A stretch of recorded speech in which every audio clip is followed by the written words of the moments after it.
Hello and welcome to In the Picture, your source for movie review, discussion, and recommendation. My name is Preston Fossbeck, and joining me today, as always, are Shane Awesome Jones. Well, hello. And Miles Cardan. Are we live right now? I've been mispronouncing his name for weeks, and he only told me last episode that I've been mispronouncing it. So Miles Cardan is joining us today. Today we've got a double feature review. We're going to be taking a look at Tomb Raider, first of all. Let me get my levels dialed in here. There we go. Tomb Raider, directed by Roar Uthag, starring Alicia Vikander. And then we're going to be taking a look at Pacific Rim Uprising, which is the second in the Pacific Rim franchise. And that was directed by Stephen DeKnight, starring John Boyega. So let's get started with Tomb Raider. Tomb Raider is a film based on a very popular video game series started in 1996. There have been a total of 18 games released, if you count the one that's coming out later this year. Of course, we all remember the Angelina Jolie films that came out in 2001 and 2003. Am I right? Did you guys see those? Do we, though? I never saw them. I know for a fact that I saw them. Yeah, they exist out there somewhere. That's all I can say. All right, so that's about the extent of our comment on that. I did hear that Angelina Jolie took her entire family to see the new Tomb Raider, though, guys, so that's kind of cool. This film is based on the 2013 video game that came out for Xbox 360 and Xbox One and whatever other franchises or whatever things. Yeah, PlayStation 3 or 4 or something like that. I don't really know. I've played the game. It's fantastic. Have we all played the game? I've played the kind of the newer one, the reboot. Have you played any of them? Yeah, that's the game we're talking about. Yeah, that's the one I'm mentioning right now. Maybe I should just listen. Maybe I should just shut up and listen. Because you can host if you want. Well, I just wanted to make sure. I just didn't know if we were all familiar with the game or not, but we are. Yeah, so that game. Now we've established I'm that. just teasing you, Miles. I'm just teasing you. Just a little banter I was here. bullied in high school. I don't like being teased. I think we all were bullied in high school. That's... No, actually, I was the bully. Oh, okay. Well, Shane way to bullied go, me Shane. in high school. Alpha dog Shane over here. Yeah. Okay, so let's start off with Tomb Raider. Guys, what were your initial thoughts on Tomb Raider? Let's do a non-spoiler review here. Initial thoughts. Well, Shane. it's a video game movie, and it wasn't painful to watch. Yes, we're going to talk about the video game curse, the video game movie curse, and whether or not this film breaks the video game movie curse. We'll get to that in a bit. Miles, what are your initial thoughts on Tomb Raider? Does it break the video game movie curse?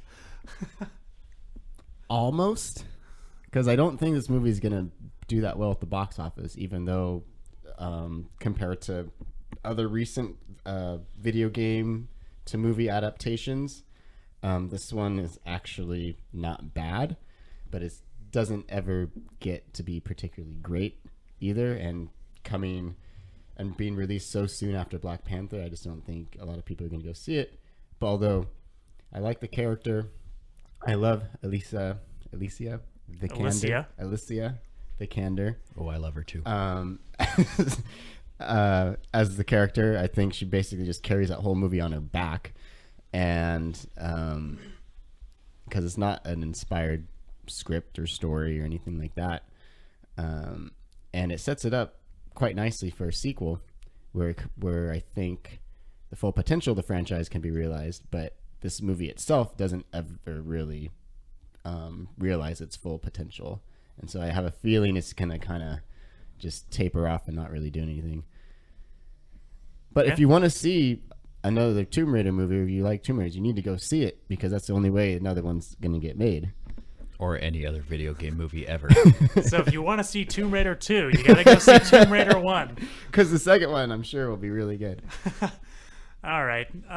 Yes, I was looking at the Box Office Mojo stats for this movie before we started recording, and it looks like this film, during its opening weekend, has raked in about half the amount of money that Angelina Jolie's did about 15, 16 years ago. I think it's 17 years ago. Yeah, 2001. And I don't think that's even adjusted for inflation. So not doing particularly well next to Angelina Jolie's films, but I don't know. It's tough going up against Black Panther. So I kind of agree with what Miles said, in that this movie's script is really bad. I did not care for the script. The writing, a few characters in particular, just the things that they say, I just don't enjoy. And I thought there was a little too much going on in the first act of this movie. Maybe you guys disagree, but there were 3 action sequences before we even got to the island, and I was like, what the hell is happening here? I just want to go to where the movie's happening. Yeah. Like, I don't want to sit through another action sequence. I thought like the first act was probably the strongest part of it. Like Interesting. The bike chase at the beginning, I thought was the most thrilling sequence in the whole movie, and it actually kind of informed you about her character a little bit just by like showing how crafty and intellectual she is and like how she can think on her feet. And then the same again with the docks chase sequence. I thought that was a lot of fun, but then there's not really a lot of stuff to really grab onto action wise for the rest of the movie, like where you think there would be a big like action set piece, there isn't. Yeah. I think I would have just preferred, have one of those action set pieces and then just infer another action set piece. Like, don't make it a 5-minute thing of her boxing in the beginning and then do a 5-minute bike chase and then do a 5-minute chase through the like docks. Like, we can just, show a shot of boxing and then do some bike chase. It breaks Kurt Vonnegut's rule, which is you start as close to the end as possible. And I mean, I know that's a rule for film, for books, but it applies to movies too, I think. Just start as close to the end as possible. As a student of film and screenwriting, that's like one of the number one criticisms that students will get is like, you're in this scene way too early. Yeah. It's like always start it as late as you can. But I thought all those sequences that you're saying there were too many of, I thought they were all great and they were the highlights of the film for me. That's true. You're right. Because I will say, even though I did not appreciate them at the beginning, just keeping me from getting to the meat of the film, I thought they are the most thrilling sequences in the movie, which is really unfortunate because there's not a whole lot to grasp onto once you get to the second and third acts of the film. Any other thoughts on that first act, Shane? That boxing scene that you guys are talking about, I felt like that really took from the movie. Like, she instantly gets knocked out. Like, how am I supposed to believe that this chick could take on an army of people on this island when she just gets taken out pretty quick in the boxing match?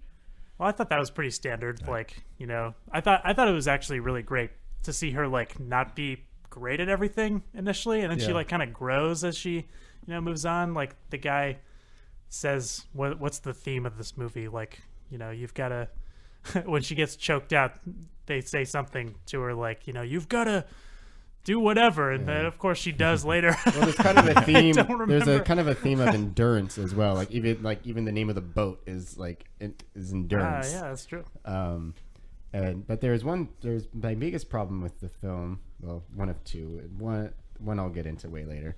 But one of them was like there's a big jump from when she's, kind of relying, or when she's just like barely getting by, and she's really struggling and everything. And then when she becomes, the Lara Croft Tomb Raider character, that's, shooting the bow and what we've come to expect. The jump to that was kind of seemed like it came out of nowhere. It was just because the story needed it to happen. And so now she's attacking these guys, shooting this, her bow. And yeah, that's where I'm saying, like, I felt like the boxing scene took from that, because if she were to like take that chick out and then do great in that race scene and all that stuff, I'd believe that she'd be able to do all that stuff on the island. But yeah, like her losing that boxing match took from me. Or it made the jump seem bigger to me. But she wasn't boxing anybody later on in the movie. Maybe there was like one person she had a hand-to-hand fight with, but yeah. But. Okay. So, other things you guys liked or disliked? It was a very anticlimactic ending. Yes. The ending of this movie just happened, and I was like, what? That was the end? Like, especially with the knowledge strange. of the video games, you're expecting like this big fantasy, like Army of the Dead type finale, and it just never... Sorry, I know we're getting spoiler territories, but there's certain expectations you have going in, and then it just kind of like undercuts it a little bit when you don't get what you're expecting.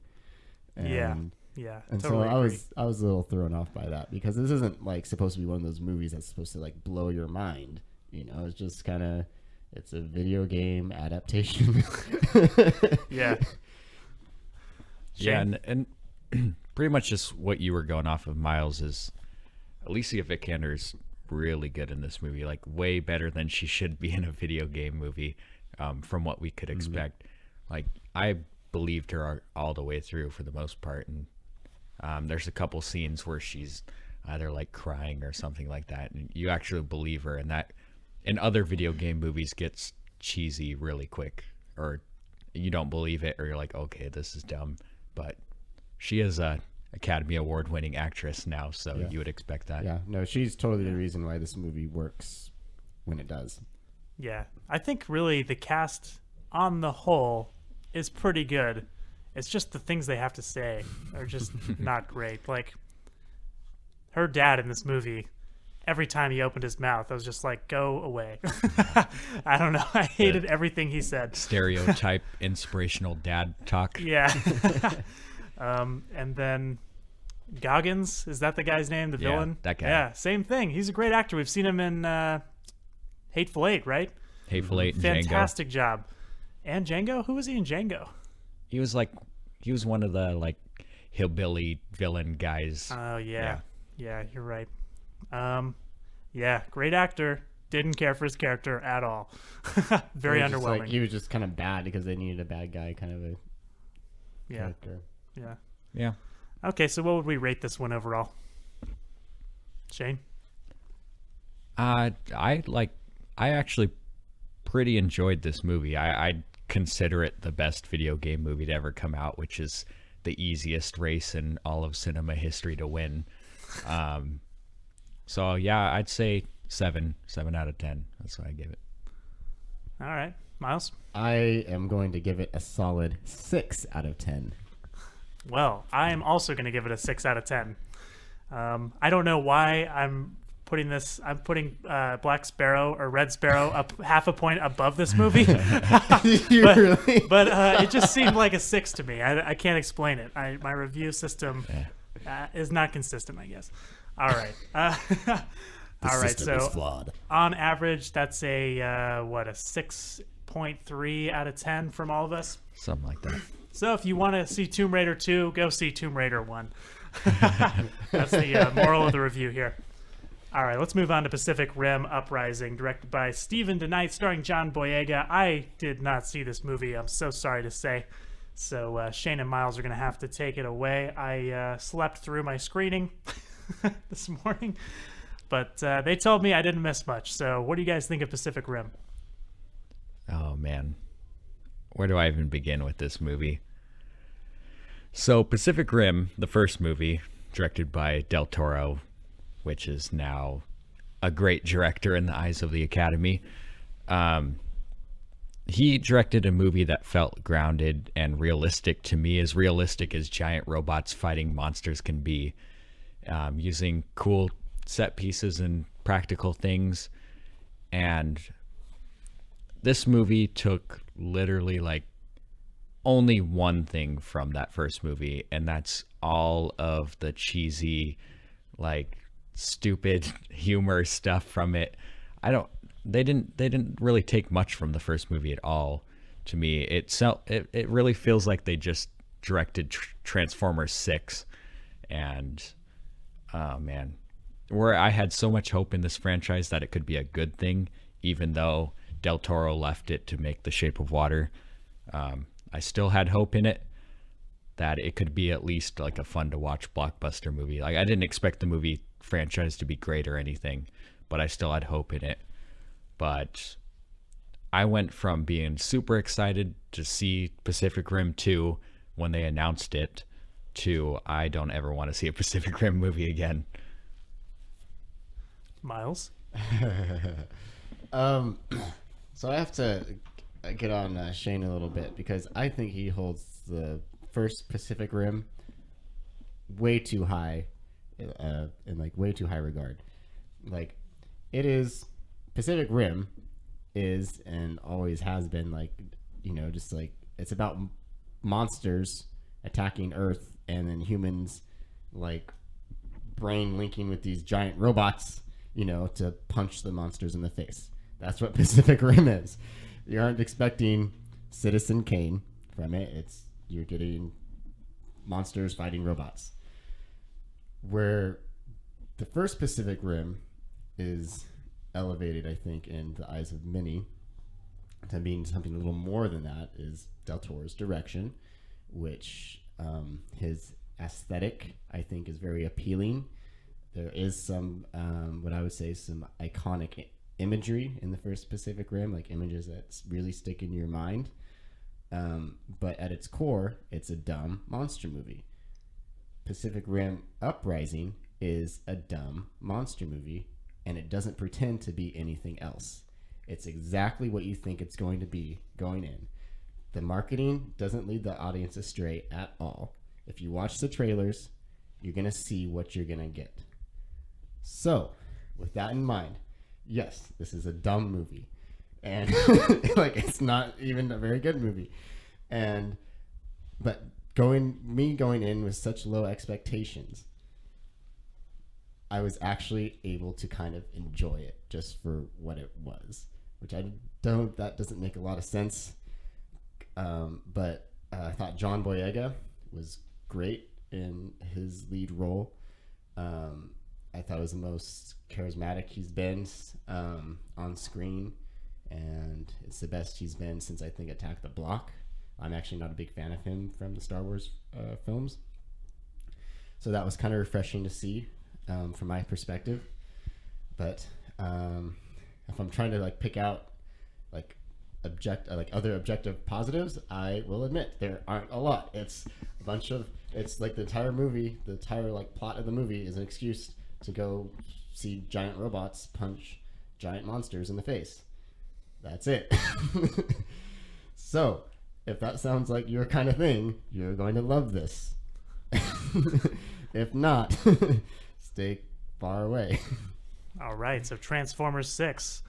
Yeah, no, I definitely get your point on like an idea level are the same exact movie, but Del Toro did it in a way that was believable, and there was actually like stakes in it. Like I felt when the monsters were, or when the Jaegers were walking down and getting punched, and I felt the stakes of like if they lose this robot, the Earth could die. This movie, it was just like stupid, cartoony. Is that a spoiler? No. I'm talking about the first Pacific Rim. Okay, sorry. I will say, yeah, there wasn't any tension. There wasn't any tension in Uprising. I honestly can't remember enough of the first one, like if there were like any like gripping moments of tension or not. Like I can't say one way or another if there were. Yeah, and just where like Del Toro did a good job of getting you to believe in these giant robots, the Earth coming together as one to create these giant robots to fight this threat that has put the Earth in danger. This movie just like threw all of that believability out the window. Like they were so cartoony, like just super fluid robots doing flips and kicks and rolls and punches. Just like, man, I like literally put my head inside of my hands. I was like, no. They're making this franchise go from being like a cool fun movie to watch to just like, this is stupid. Like it was a stupid fun movie to watch. It was not even fun to watch. It's just it became like what Transformers 4 and 5 became, with you're gonna bring in these unnecessary kids and be in a stupid plot with stupid action. I thought it was very Spielbergian to like make the cast younger. Yeah, but in all Spielberg's movies, the kids aren't cringeworthy level. I'm not saying the kids were. I'm saying that I'm not opposed to the idea of having the kids. Yeah, and they were completely underdeveloped because, like you said, like there's not really any stakes. You don't necessarily care about them, except for maybe the one girl. Yeah, which is, if anybody you've seen Transformers 5 is like a complete ripoff of that movie. There's this like a same exact scrapper girl who throws together these Transformers to fight, It's like, okay, we're just gonna steal that idea, and then it just, I don't know. I couldn't enjoy a single second of it. There was one tiny scene at the end where I was like, wow, that was pretty cool, but other than that, I couldn't enjoy anything. All right, so ratings overall. I'm giving it a lower rating than Tomb Raider, just because I think objectively it's not as good as a movie. But where like Tomb Raider maybe like undercut expectations, I feel like Pacific Rim met the expectations, at least from my perspective. But so I'm giving Pacific Rim 5.5 just on pure, like, you know, quality of film. But I think if people like what they saw in the trailers, they're going to like this movie. Okay. But also the trailers lie to you in a bit where there's not hardly any kaiju in this movie at all, period. Not until the end, which that was one of the cool parts of the first movie. And that's not really a spoiler. Yeah, it takes a little while for them to get going, but there's plenty of other stuff happening. Look. Yeah. And there's still a lot of punching. I'm super honest with you. Like, I wanted to love this movie so much. Even when I saw like the terrible in the 40% range, I was like, critics probably just don't like it because they didn't like the first one very much. But I almost feel generous giving it a 2 out of 10, and that's what I'm giving it. 2. Wow. That's a big spread. Yeah, and I'm the one with the higher rating. You never saw that coming. Yeah. Plot twist. Timed more than 2 times. Film snob Miles. And overrates. I'm getting soft in my old age. No. And I'm a big fan of the brain dead action blockbuster movies. Like a good chunk of the movies that come out are, but this one was just too much. All right. So is that a wrap? Is that all the everything we have to say about Pacific Rim and Tomb Raider? I guess so. All right. You have been listening to In the Picture. You can tweet at us at Ask in the Picture. We'll check it. You can find us on Facebook. Find us on Facebook at facebook.com/inthepicture. And now you can find us on iTunes by searching In the Picture with no spaces. And our logo is a television on a red background, not 3 cartoon heads talking to each other on a pink background like crazy people. Leave us a review on iTunes, rate our show to help more people find us. All right, until next time. Do we have any idea what we're going to be reviewing next week, guys? Probably double feature again. Isle of Dogs and Ready Player One. That's right, Isle of Dogs, Ready Player One. I saw Isle of Dogs. That's going to be an exciting review. I'm just going to say that. All right, my name is Preston Fosbeck, and this has been In the Picture with that guy. I don't know my name right now. Shane. Sorry, Awesome that was a Jones. very strange prompt. Shane Awesome Jones and I'm Miles Cardan. Something like that. Okay, we'll see you guys next week. Good night.